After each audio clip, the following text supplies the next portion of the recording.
Assalamualaikum warahmatullahi wabarakatuh. Selamat pagi. Ini topik mikroekonomi kita pekan ini tentang market power, kasus monopoli dan monopsoni. Kalau di buku Pindix ini ada di chapter 10.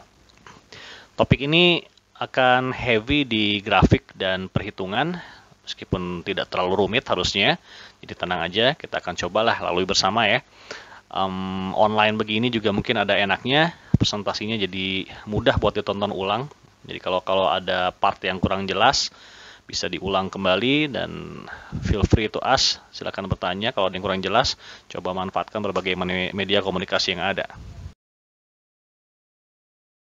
4 hal ini akan kita bahas karena pasar monopoli dan pasar monopsoni ini relatif mirip. Jadi saya membaginya seperti ini. Keputusan monopolis dan monopsonis dalam menentukan output dan menetapkan harga, jadi akan dijelaskan berurutan di awal. Kita akan coba lihat permasalahannya secara grafis maupun matematis sederhana.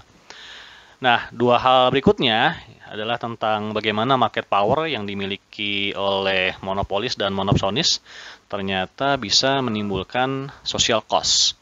Ini nantinya akan terkait dengan pembahasan surplus konsumen, surplus produsen, dan deadweight loss yang pernah kita bahas sebelumnya. Oke, kita langsung lihat keputusan output dan harga di pasar monopoli ya. Seperti kita ketahui, di pasar monopoli cuma ada satu penjual, namun pembelinya banyak. Oleh karenanya berbeda dengan di pasar persaingan sempurna atau kompetitif. Produsen di pasar monopoli, dia bisa berperan sebagai price maker atau penentu harga. Jadi berapa yang dia supply di pasar bisa mempengaruhi harga yang berlaku di pasar. Berbeda dengan di competitive market, perusahaan di competitive market mau produksi berapapun juga, sementara harga di pasar itu akan tetap sama, tidak terpengaruhi oleh keputusan produksi perusahaan tersebut. Nah, untuk mengetahui bagaimana perusahaan monopoli bisa menetapkan tingkat outputnya, dan kemudian menetapkan jumlah harga di pasar, kita lihat satu persatu komponennya. Komponen pertama adalah marginal revenue.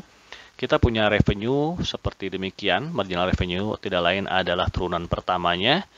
Dan sebelum kita dapatkan persamaan utuh dari marginal revenue, kita coba lihat diferensialnya terlebih dahulu. Ini diferensial dari revenue yang dipengaruhi secara langsung oleh P dan Q. Kita dapatkan ada dua turunan parsial di sini. Turunan parsial pertama tidak lain adalah koefisien yang melekat pada P, yaitu Q. Sementara turunan parsial kedua, do R do Q, itu adalah koefisien atau angka yang melekat pada, atau variabel yang melekat pada Q, yang tidak lain di sini adalah P. Nah, MR kita bisa nyatakan seperti demikian, dan kita bisa langsung coret deki per deki karena sama dengan 1, dan kita bisa lihat kemudian dengan kemampuan perusahaan menetapkan harga di pasar itu ditunjukkan dari DP per deki, ekspresi DP per deki ini. Jadi DP per deki untuk monopoli itu nilainya negatif, artinya perusahaan bisa menetapkan harga lebih tinggi kalau dia menghasilkan output lebih rendah. Di hubungan negatif antara Q dengan P. Akibatnya, maka marginal revenue untuk pasar monopoli itu nilainya selalu lebih rendah dibandingkan tingkat harga. Jadi kalau di pasar kompetitif masih ingat MR sama dengan P. Di pasar monopoli MR selalu lebih kecil daripada price. Ya. Dan kemudian yang saya pengen tampilkan juga di sini adalah kalau seandainya permintaannya bersifat linear. Kalau permintaan bersifat linear, hubungan P dan MR itu selalu sama. Kita bisa lihat ini adalah price dalam persamaan linear. Kita dapatkan revenue seperti ini dan MR-nya seperti ini. Dan yang membedakan antara price dengan MR adalah slope-nya. Slope kurva MR adalah min 2P, min 2B, slope kurva permintaan atau harga adalah min B. Jadi slope MR itu selalu 2 kali lebih besar dibandingkan slope kurva harga atau kurva permintaan. Akibatnya kurva MR selalu tampak lebih curam di gambar. Nah, ini contoh ilustrasinya, gambar permintaan. dan marginal revenue, dan jarak dari sini ke sini itu akan selalu sama dengan jarak dari sini ke sini.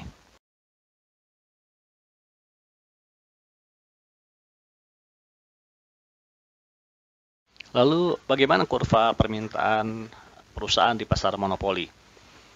Kalau di pasar persaingan sempurna kita masih ingat, kita bedakan antara permintaan yang dihadapi oleh individual perusahaan dengan permintaan yang ada di pasar.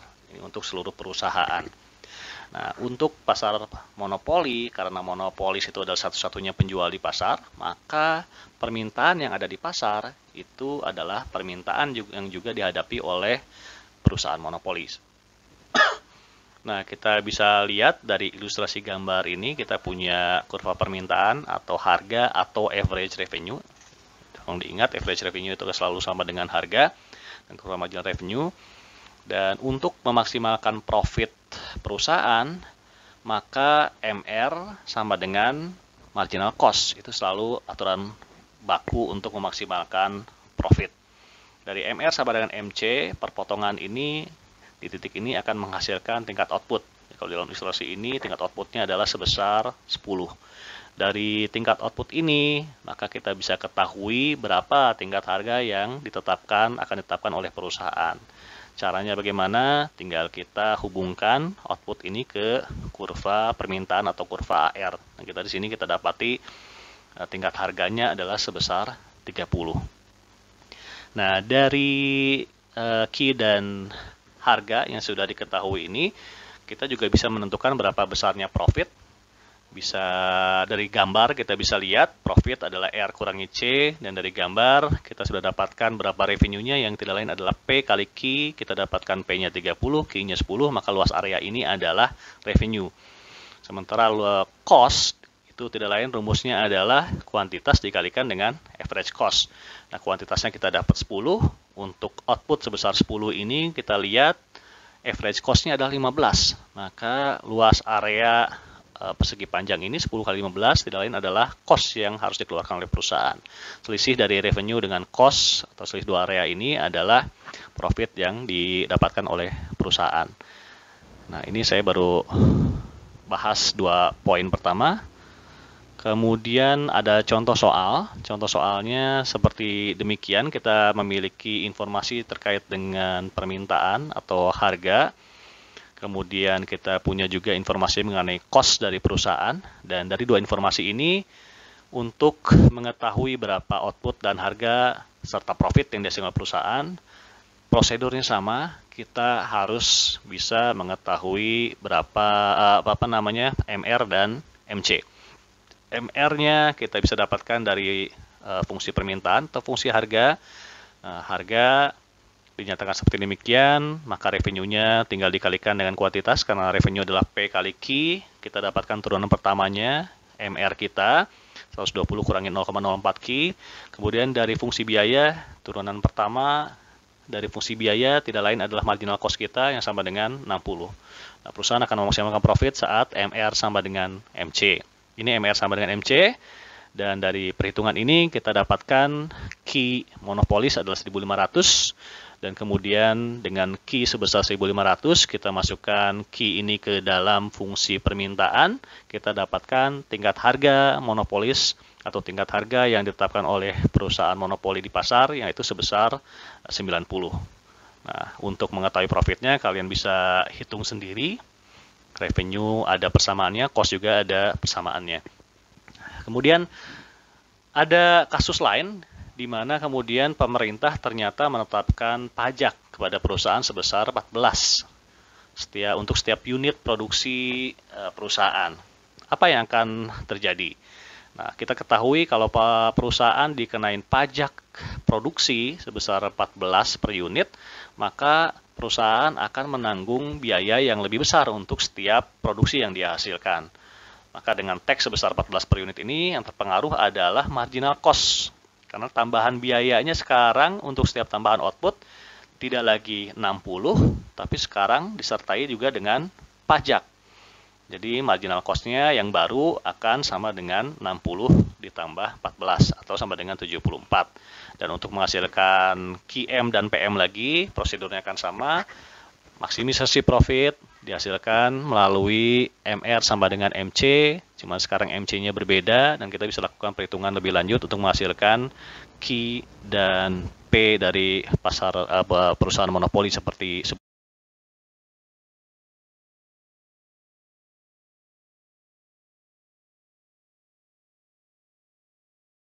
di sini saya coba pengen menunjukkan bagaimana kasus kita tadi kalau kita gambarkan di dalam grafik, maka kita punya kurva demand, kurva marginal revenue yang mungkin bisa dibuat lebih precise kalau nanti kalian di ujian. Nah, kita bisa lihat perusahaan akan menetapkan outputnya pada saat marginal revenue sama dengan marginal cost. Nah, marginal cost ini adalah garis horizontal, karena marginal cost sama dengan 60, artinya tidak dipengaruhi oleh output, berapapun outputnya marginal costnya 60. Dan perpotongan MR dan MC ini yang menghasilkan QM sama dengan 1500, dan QM sama dengan 1500 ini yang akhirnya memungkinkan perusahaan buat menetapkan harga sebesar 60. Itu 1500 kita tarik garis sampai ke kurva permintaan.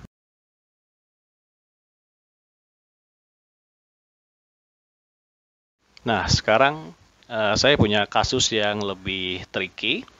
Nah, sekarang perusahaan dihadapkan dengan kondisi di mana dia menghasilkan output yang sama, tapi dengan dua pabrik yang berbeda.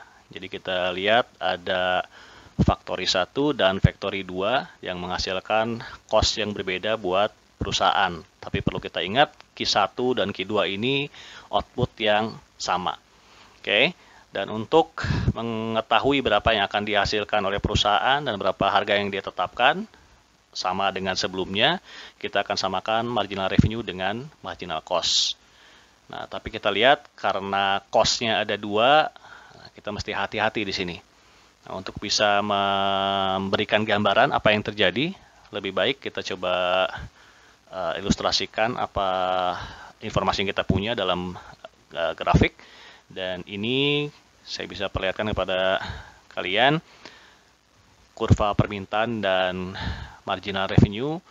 Kemudian kita juga punya informasi mengenai cost 1 dan cost 2, dan dari situ kita dapatkan marginal cost 1 dan marginal cost 2. Oke. Nah, kemudian pertanyaan tentu saja adalah saat perusahaan mencoba memaksimalkan profit, menyamakan MR dengan MC, MR-nya kita sudah dapatkan, tapi MC-nya kemudian MC yang mana? Tentu saja kita tidak bisa menyamakan MR langsung dengan persamaan MC1 dan langsung disamakan dengan MC2. Jadi yang benar adalah perusahaan harus menyamakan marginal revenue dengan marginal cost totalnya. Karena Q1 dan Q2 itu tidak lain adalah sebenarnya output yang sama, tapi dihasilkan pada pabrik yang berbeda. Nah, bagaimana cara mencari marginal cost total?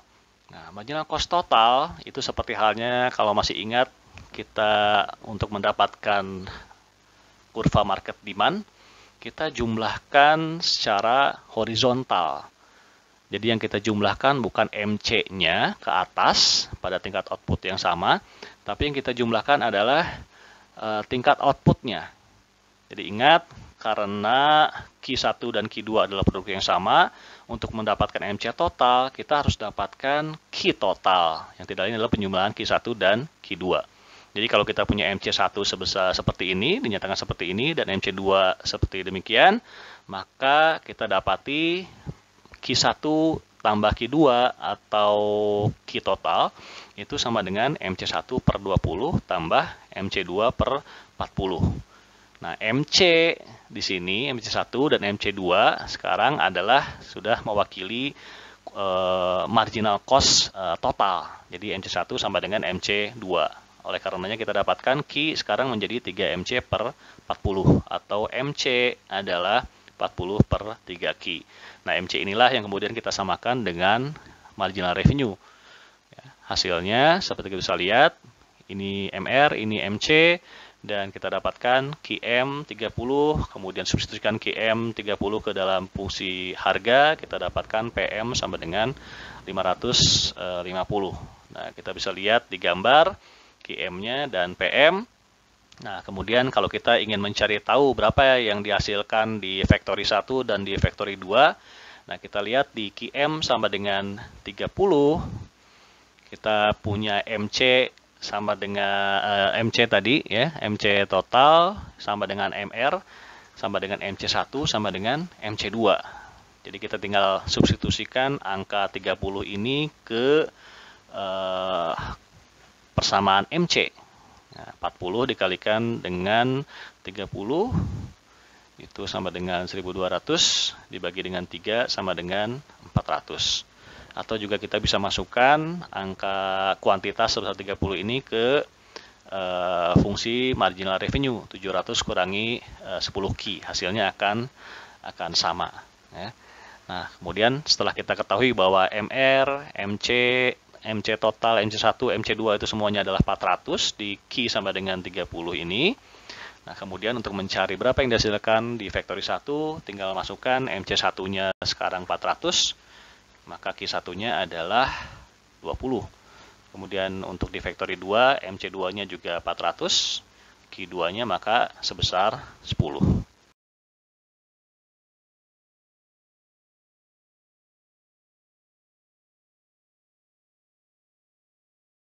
Sekarang kita coba lihat dua hal berikutnya terkait dengan pricing dan degree of monopoly power. Untuk mengetahui bagaimana pricing dari perusahaan monopolis, nah kita lihat hubungan maksimisasi profit MR sama dengan MC, di mana kita dapatkan yang sebelah kanan adalah detail dari MR. Nah, sehingga kemudian kita lihat MR sama dengan MC itu akan sama dengan seperti ini, dan kemudian kita bisa melakukan modifikasi dengan menambahkan faktor P per P di sini yang sebenarnya tidak mempengaruhi persamaan, tapi dengan penambahan P per P kita bisa melakukan modifikasi sehingga kita dapatkan persamaan MC sama dengan MR sama dengan ini. Nah, kemudian kita sederhanakan, MC sekarang menjadi price dikalikan 1 per elastisitas demand. Karena kita tahu Q per P, DP per DQ itu adalah 1 per elastisitas demand. Oke, MC sama dengan P dikalikan ini. Nah, kemudian berapa price yang akan ditetapkan oleh monopolis? Price-nya dari persamaan ini tinggal di switch antara MC dengan price, maka kita dapatkan price sama dengan MC per 1 min 1 per demand elasticity. Jadi ini saya langsung masukkan minus, tapi elasticity demand-nya dalam tanda absolut, artinya ED-nya udah positif. Nah, kita bisa lihat karena 1 min 1 per elasticity demand itu akan lebih kecil dari 1, maka selalu price yang ditetapkan oleh monopoli akan akan lebih besar dibandingkan dengan marginal cost-nya. Nah, selisih dari harga dan marginal cost ini yang disebut sebagai kekuatan pasar atau kekuatan monopoli. Semakin besar selisih antara harga dengan marginal cost atau semakin besar kemampuan monopolis untuk menetapkan harga di atas marginal cost-nya, itu artinya degree market power si monopolis itu semakin besar. Dan ini degree-nya bisa dihitung dengan Lerner Index. Nah, Lerner Index itu didapat dari mana? Sebenarnya dari persamaan yang sama, kita otak-atik, kita dapatkan P min MC per P. Ini yang saya katakan tadi, selisih P min MC ini yang menentukan berapa besarnya monopoli power dari si perusahaan. Nah, P min MC per P itu sama dengan min 1 per elastisitas demand. Ini masih belum pakai absolut, jadi artinya ED-nya akan negatif, sehingga keseluruhannya indeksnya positif. Nah, kita bisa lihat kemampuan perusahaan menetapkan harga di atas marginal cost-nya atau degree of market power itu akan sangat terpengaruh oleh besarnya elastisitas permintaan. Nah, kita bisa lihat dari dua grafik ini, ada satu kurva permintaan yang relatif elastis di sebelah kiri, dan yang satunya lagi lebih inelastis. Dan hubungannya kita bisa lihat, semakin inelastis kurva permintaan, maka semakin besar kemampuan perusahaan untuk menetapkan harga jauh di atas marginal cost-nya. Jadi monopoly power akan semakin tinggi kalau kurva permintaan semakin inelastis.